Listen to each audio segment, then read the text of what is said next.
on NBC. Few musical artists are in the same league as our next guest. He's written the scores for 200 motion pictures, many of them the classics, including The Ten Commandments, To Kill a Mockingbird, and thoroughly modern Millie, for which he won an Oscar. Well, today, even at age 80, Elmer Bernstein is still a very busy man. This year, he's up for another Oscar for another outstanding movie score. The film is Far From Heaven, a drama about racial and sexual prejudice in 1957. Bernstein's soaring music not only sets the mood, it transports the audience back to that era. Here's a brief sample.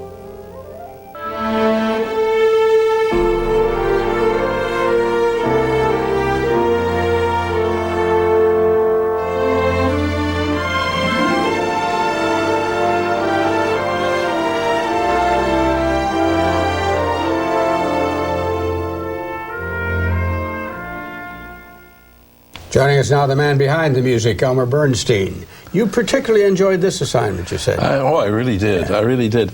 Because, you know, these days, you don't often get an opportunity to just write a soaring score, you know, to a film that's just about people and people's problems and people's emotions. It does things soar. About the way they feel. Yeah. Now, it took place in 1957, and yet you didn't necessarily go back to that era and try to recreate that kind of music. Where did you begin? No, I didn't. I began, Todd Haynes and I, the director and I, discussed what we wanted the music to do. And what we wanted the music to do is to get behind the feelings and emotions of the people and the experiences they were going through. And no, when I wrote the score, I wasn't thinking 50s at all. I was thinking of something that would touch people. We're going to take a look at a little bit of you conducting. You get to conduct your own music when you do your own music score. And here's I'm glad. That is a nice part. Here's a little clip from that. Let's take a look.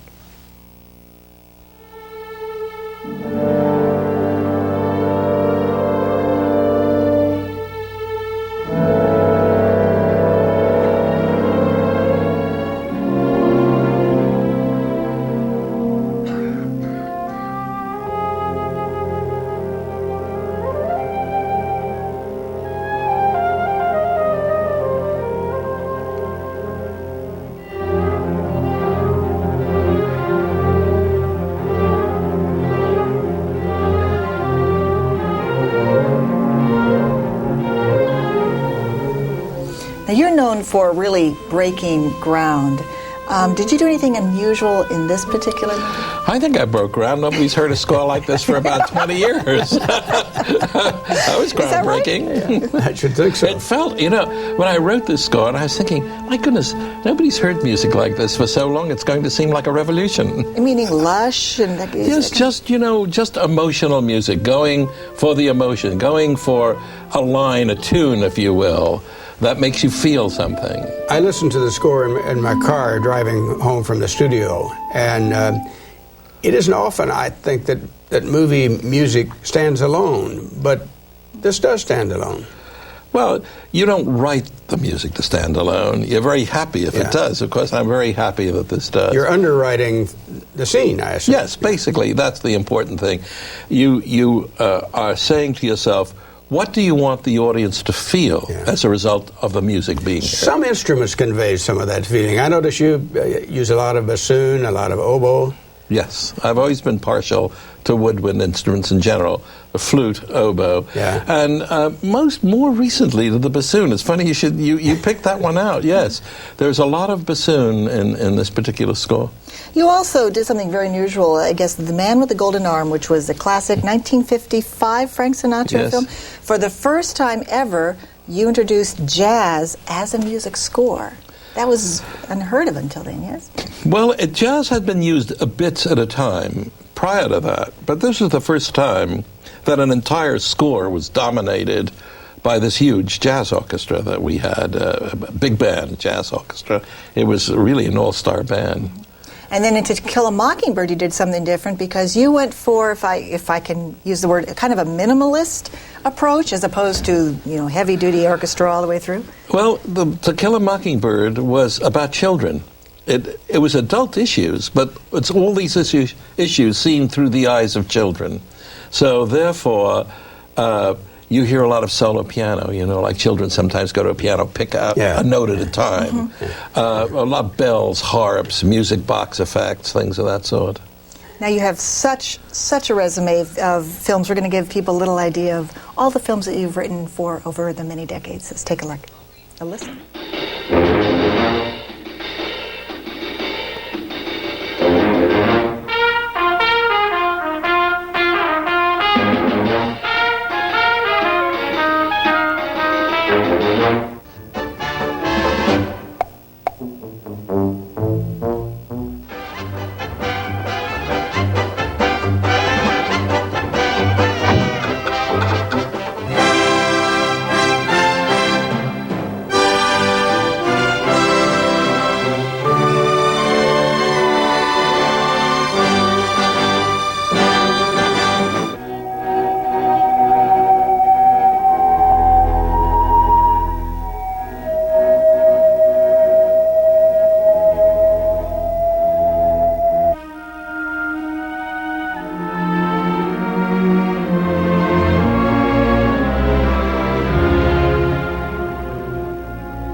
Those are some great films. Do you ever write scores for bad films? Oh, yes. Oh, sure.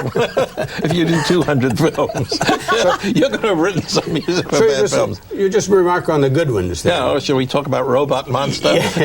Actually, Robot Monster? Yeah. That's right. Actually, now, speaking of, there was an era where you were, I guess you call it gray-listed during the McCarthy era. That's correct. That's when I did things like Robot Monster, Catwomen of the Moon, Miss Robin Crusoe. Classics, all. Really tasty stuff. Val asked about the use of jazz, and of course, Man of the Golden Arm was that too. But I noticed in this latest movie a bit of Latin, maybe not Latin jazz, but some Latin rhythms in there. It's very nice. I've always been attracted to rhythms in general, and I think a lot of my work is identified by the use of rhythms. And of course, Mexico's right next door. You also have seen the whole transition from the studio system to independent films and directors doing more of their own movies. Is that good or bad? Is the decline of the studio system good or bad for composers? From my point of view, bad. In the old system, the studio system, there was an assumption that each of us knew what we are doing. There was an assumption that if you were engaged to write the score for a motion picture, that you knew what you were doing, and you were not interfered with. And your boss, so to speak, was himself a great musician.